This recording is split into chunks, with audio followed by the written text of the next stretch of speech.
May mga lugar na pagpasok mo pa lang parang alam na nila agad kung sino ka. Hindi mo pa sinasabi kung anong bibilhin mo. Hindi mo pa binubuksan yung wallet mo pero may trato na agad. May mga taong papansinin, may mga taong dadadmahin. May ngiti para sa iba, may simangot para sa iba. At minsan mapapaisip ka na lang na, tao rin naman ako ah. May pera din naman ako. Bibili rin naman ako pero parang hindi pareho ang tingin. Kaya ito ang tanong ko. Bakit kaya sa mundong ito iba-iba ang tingin sa tao?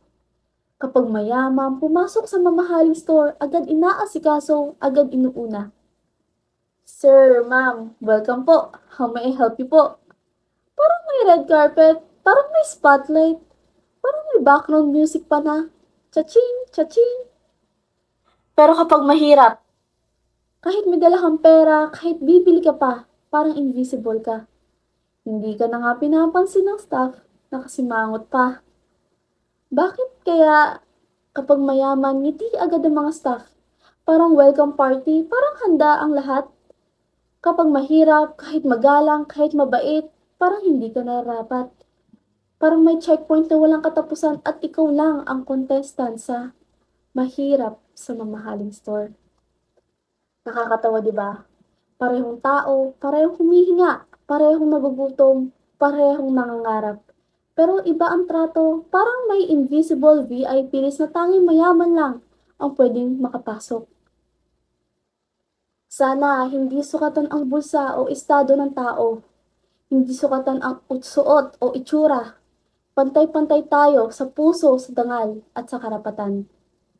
Kaya sa susunod na pumasok ka sa mamahaling store, kung may mayaman na agad pinansin at ikaw lang ay parang invisible, tandaan mo, hindi pera ang sukatan ng tao.